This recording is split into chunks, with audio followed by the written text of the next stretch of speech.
ተጠባቂ የተባሉ ክለቦች ነጥብ የጣሉበትና እንዲሁም ደግሞ የተሸነፉበት ምሽት ነበር። እነማን ነጥብ ጣሉ፣ እነማን አሸነፉ የሚለው የምንነግራችሁ ይሆናል። ሰላም፣ ፍቅር፣ ጤና ለእናንተ ይሁን ውድ ተመልካቾቻችን። ይህ ሰናይ ስፖርት ነው።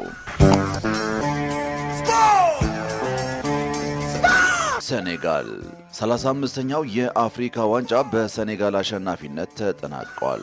በድራማ የታጀበውን የፍጻሜ ጨዋታ ሴኔጋል አዘጋጇ ሞሮኮን 1-0 አሸንፋለች። የጨዋታው መደበኛ 90 ደቂቃ ሊጠናቀቅ ጭማሪው ደቂቃ ላይ ፍጹም ቅጣት ምት ያገኘችው ሞሮኮ ሳትጠቀምበት ቀርታለች። ፍጹም ቅጣት ምቱ መሰጠቱ ያላስደሰታቸው የሴኔጋል ተጫዋቾችም በአሰልጣኛቸው ፓፔቲያው ተመርተው ጨዋታ አቋርጠው ወደ መልበሻ ክፍል አምርተው ነበር። ነገር ግን በሳዲዮ ማኒ ውትወታ ወደ ሜዳ በመመለስ ጨዋታውን ቀጥለዋል። ከ15 ደቂቃ በላይ ቆይቶ የተሰጠውን ፍጹም ቅጣት ምት የመታው ብራሂም ዲያዝ ሳይጠቀምበት ቀርቷል።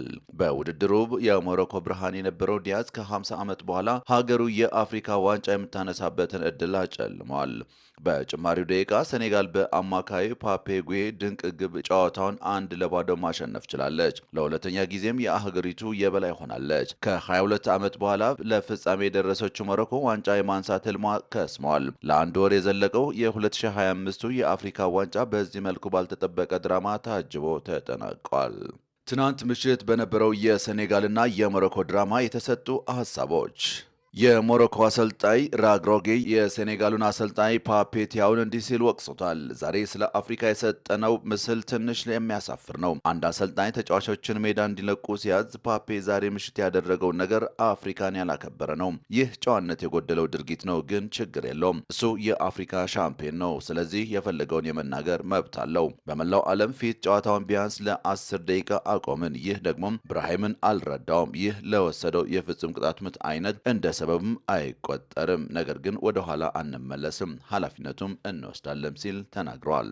አሰልጣኝ ፓፔቲያው በበኩሉ ተጫዋቾቼ ሜዳውን ለቀው እንዲወጡ በማዘዜ በፍጹም አልተደሰትኩም። ለእግር ኳስ ይቅርታ ጠይቃለሁ። ጉዳዩን ደግሜ ካሰብኩ በኋላ ተጫዋቾቹ እንዲመለሱ አደረግኩ። አንዳንድ ጊዜ በሁኔታዎች ግፊት እንዲህ አይነት ምላሽ ሊሰጥ ይችላል። ነገር ግን የዳኛውን ስህተቶች እንቀበላለን፣ ለእግር ኳስ ይቅርታም እንጠይቃለን ሲል ገልጸዋል።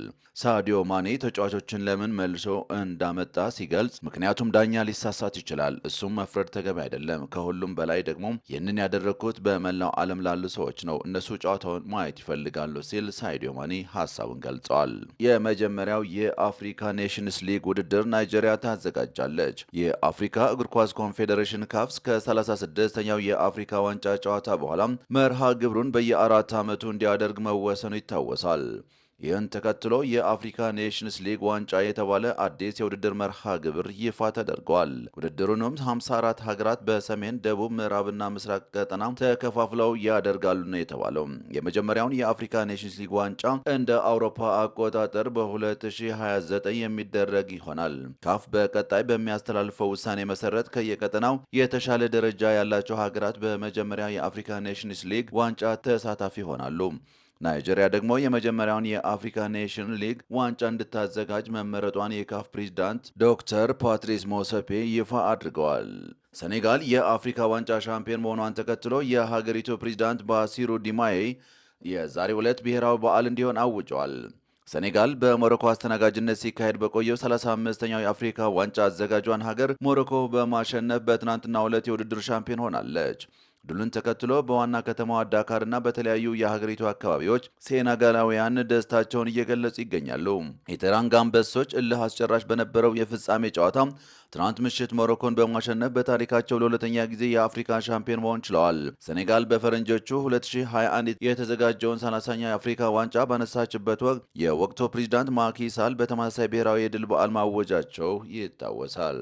እንግሊዝ ፕሪምየር ሊግ በእንግሊዝ ፕሪምየር ሊግ 22ኛ ሳምንት አስቶን ቪላ ከኤቨርተን ባደረገው ጨዋታ 1-0 ተሸንፏል።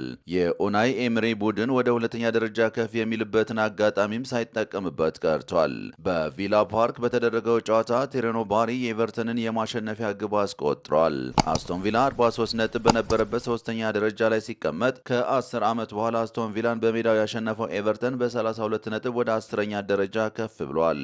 ትናንት እሁድ የተደረጉ ሌሎች ጨዋታዎች ስንመለከት በእንግሊዝ ፕሪምየር ሊግ ወልቭስ ከኒውካስትል 0-0፣ ኤቨርተን አስቶን ቪላን 1-0፣ በስፔን ላሊጋ ሄታፌ በቫሌንሺያ 1-0፣ አትሌቲኮ ማድሪድ አላቬስን 1-0፣ ሴልታ ቪጎ ራዮ ቫያካኖን 3-0 እንዲሁም ደግሞ ሪያል ሶሲዳድ ባርሴሎናን 2-1 አሸንፏል። በጣሊያን ሰሪኤ ፓርማና ጂሮዋ 0-0፣ ቦሎኛ በፊዮረንቲና 2-1፣ ቶሪኖ በሮማ 2-0፣ ኤስ ሚላን ሊቼን 1-0፣ በጀርመን ቡንደስሊጋ ስቱትጋርትና ዩኒየን በርሊን 1-1፣ ኦግስበርግ እና ፍራይንበርግን 2-2፣ በፈረንሳይ ሊግ ስትራስቦርግ ሜትዝን 2-1፣ ሬኒስ እና ሊሃቪሬ 1-1፣ ናንትስ በፓሪስ 2-1 ኦሎምፒክ ሊዮን ብረስን 2-1 በሆነ ውጤት አሸንፏል። ክቡራትና ክቡራን ተመልካቾቻችን ለዛሬ የነበሩን ስፖርታዊ መረጃዎች እነዚህን ይመስሉ ነበረ። ስለ አብሮነታችሁ እናመሰግናለን። ሰላም፣ ፍቅር፣ ጤና ለሁሉም።